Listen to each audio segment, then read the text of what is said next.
All right. Hi, guys. I want to introduce you to somebody. This is my dad. Say hi. Hi, everybody. This is my dad, Tom. And since we've been reading about Judith and what she went through the day of Kennedy's assassination, I thought you'd like to hear some firsthand perspective. So why don't you tell us what you knew about President Kennedy, before that day? Oh, I was a big fan of Jack Kennedy. He was. This was the first president I really got to know, or through the media and stuff.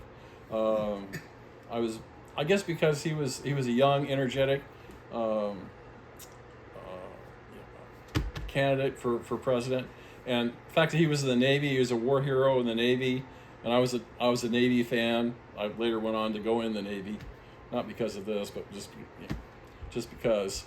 That's another story. And that's another story. Well, for another video.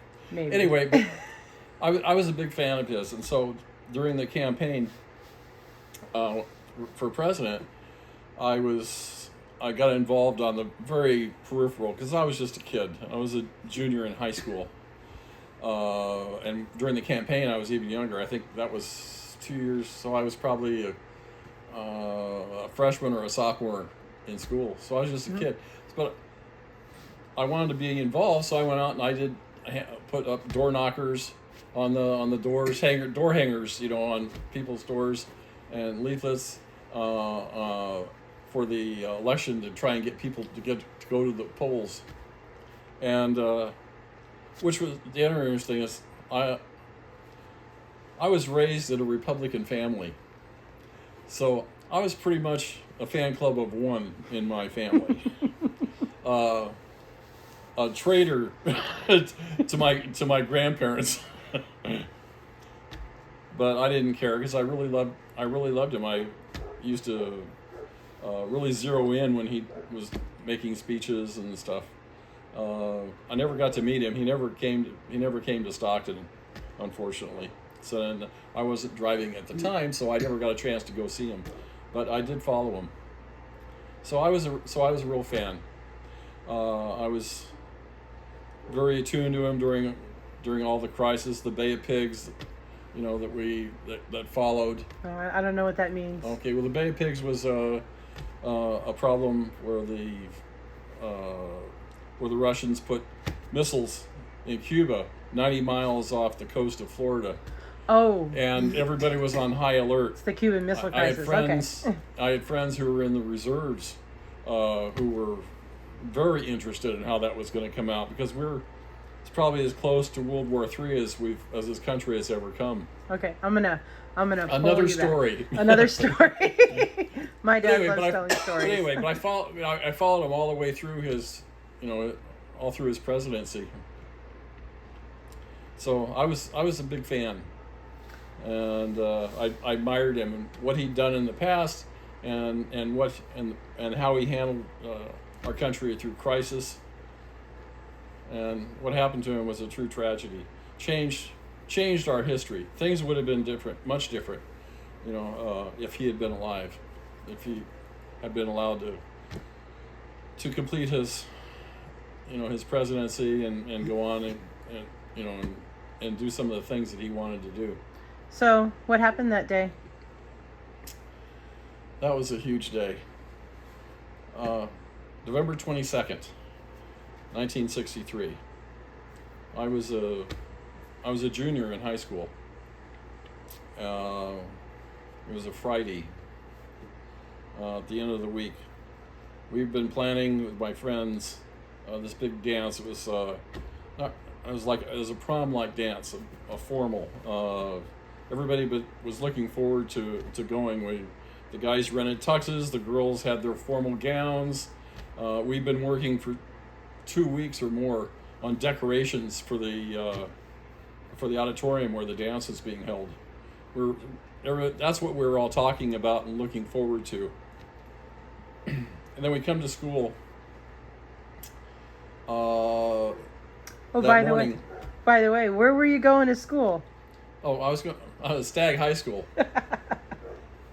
So sorry, I know you're Lincoln guys. All right. Anyway, I'm sorry. Go ahead. Yeah, that was at Stag. So we went to. I had gym as one of my early periods. I think it was second. It was either second or third period.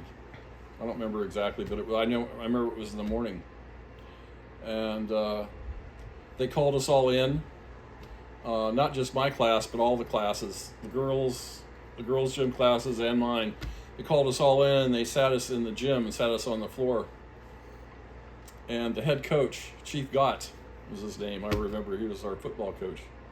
Called us in and with all the other teachers were very long faces. And told us, at that time we didn't know that the president, what the outcome was. But they told us that he had been shot. And at that point, I think he was still in the hospital, and they hadn't announced his death, but that he had been shot, along with the Texas governor. The heck was his name? John Conley, I think was his name. And they were both taken to the hospital. And at that point, there was very little news on, at least that was given to us. And we all talked about, everybody talked amongst themselves, and they talked about about what was going to be happening that day. And classes were modified, pretty much. Back in those days, we had, I don't know if you have now, but we had TVs in every room. We did too. And so we had pretty much wall-to-wall coverage. And every classroom, nobody wanted to do anything else but talk about this. Everybody was really upset. So a lot of the kids were crying, mostly girls, but everybody was upset about it. We were all shocked. I was just terribly shocked.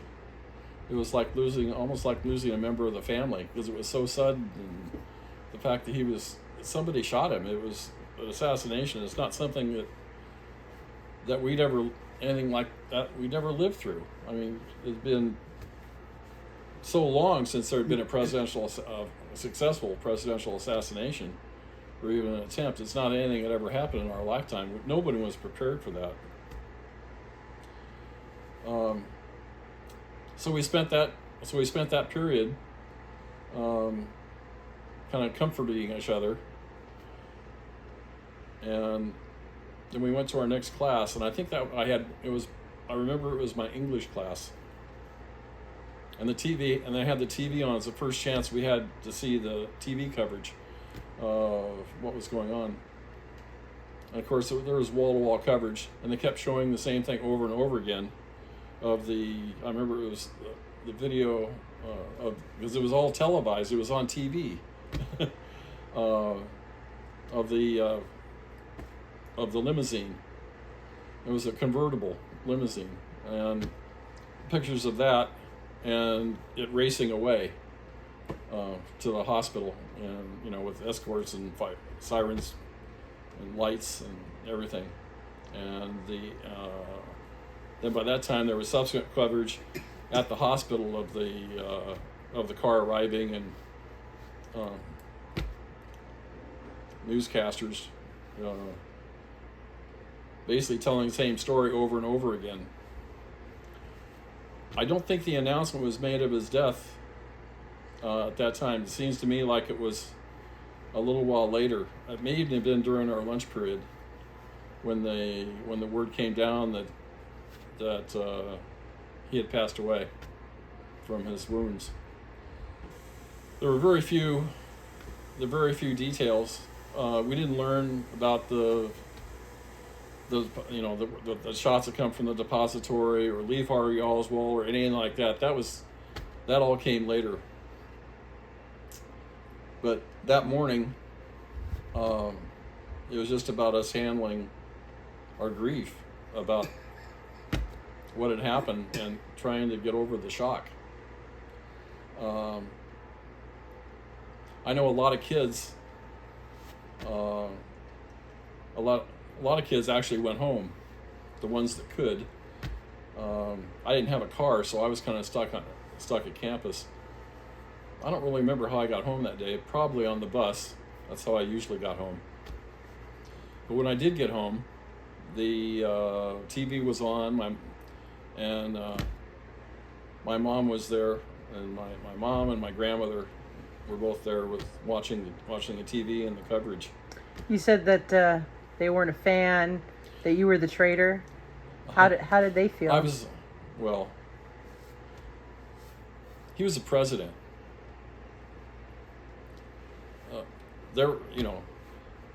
He's the president.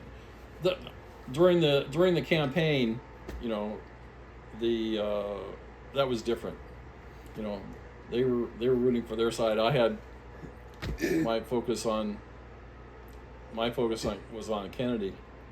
But after that campaign, it's different. It's different now than it was then. The country normally came together after the election, and that was true of my family.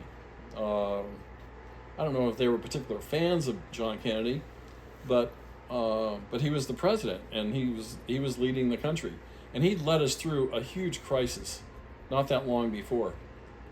I mean, people were we were going through drills at school with duck and cover, hiding under our desks so if somebody dropped a bomb on us. And he led us through that, and people, I think, realized what a leader that he was, and my family was the same. They respected him because he was our president. So yes, they were upset. I think nearly as much as I was. And I think one of the things, just like now, when something big happens, you have the TV, they keep running the same thing over and over and over again. The only thing that changed is they have different talking heads, but the coverage is still the same. That every once in a while, some glimmer of news comes out, and they run that. And that's pretty much the way it was. We had, there was wall-to-wall coverage, and we listened to every word of it, waiting for some news to find out what had happened. I can't remember when Lee Harvey Oswald, when his name first came up, but it seemed to me like it was later. It might have even been the next day. So, I'm gonna interrupt your thinking. So what happened at the dance the next day? Oh, the dance. I don't think anybody was really thinking after that. We were concentrated on what was going on, and I think secretly we were all disappointed that, because the first thing that happened is the dance got canceled. Of course, everything got canceled. The country went into mourning instantly. Nothing happened. Our dance was the least of it. Everyone was disappointed, but I don't think anyone was complaining about the dance, not happening. But it was our thinking completely switched from looking forward to this really cool dance to grieving for our president. It's something we talked about later, I think, about the dance. But I don't believe that anybody was all that upset about that. Everybody I knew was too upset about the assassination. So what about everybody else? How were the adults? What was going on? How was the world different? Well, everybody was completely focused on on finding out what happened, who did it, and who was responsible. It came out pretty quickly about Lee Harvey Oswald. He turned up as a suspect very quickly. We heard about the Texas School Book Depository and where the shots came from. That was on the news. He was arrested. Then the next big event after that. Oh God, I can't remember his name. There was he was coming down through the police department into the basement to be transported. Can't remember. I can't remember the guy's name. anyway, he was known to the police department as kind of a friend of the police department, and he assassinated Lee Harvey Oswald. That was a few days later, maybe a week later, I think. I can't remember exactly when that happened. But after all this news, and then when that happened, it pretty much guaranteed the fact that all the questions that everybody had about how and why and the magic bullets and all this stuff that they were talking about, none of those questions were ever going to be answered because there was not going to be a trial. All right, last question. So when you say that the whole country was in mourning, what did the mourning part look like? It went on, and not just days, but weeks. I want to say maybe it was a month. Not just flags at half-staff, but people were just visibly shaken. He was an extremely popular president at the time. And nothing like this had happened in anybody's recent memory. I guess McKinley was the last person that was assassinated, and that was like generations ago for us. It was something you read in the history books, and we were kind of like we now? were witnesses to history.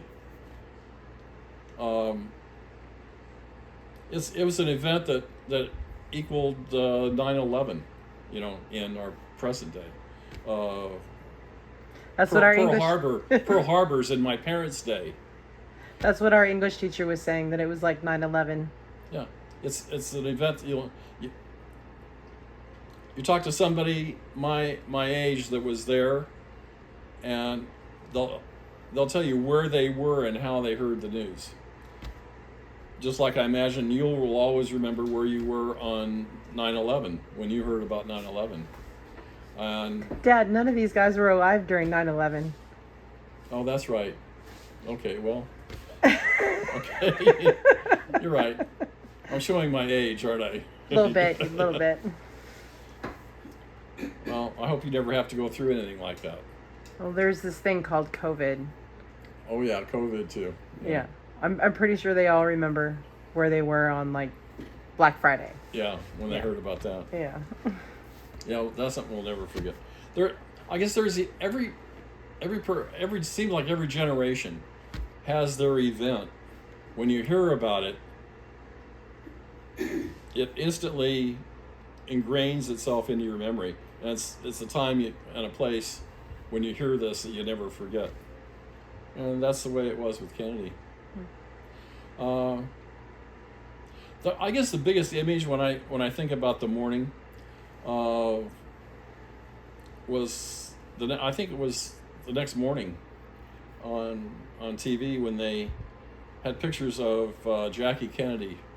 Jackie was the first lady. When she returned, they had pictures of her coming off the off Air Force One, escorting the casket, and she was still in that pink dress. Although at the time we didn't know it was pink because we had black and white TV back then, but you could, even in black and white TV, you could still see the stains from the president's blood on her dress. That was an image that doesn't go away. Escorting with her hand on the casket as they came out of the back of the plane. It was something you just don't forget. And then the news was about the funeral and all the trappings of a fallen president. And I remember the images of the procession with John Jr. and he was saluting his dad as the caisson rolled by with the casket of his dad. Wasn't he just like 5 or? He was just a little kid. He's a toddler. He was like 4 or 5 years old, and he just did that. It wasn't. I understand he wasn't prompted to do that. It's just something that he felt, and your heart just went out to this family, to Jackie and John Jr. and Caroline, who was just a baby then. That's what I remember about the funeral.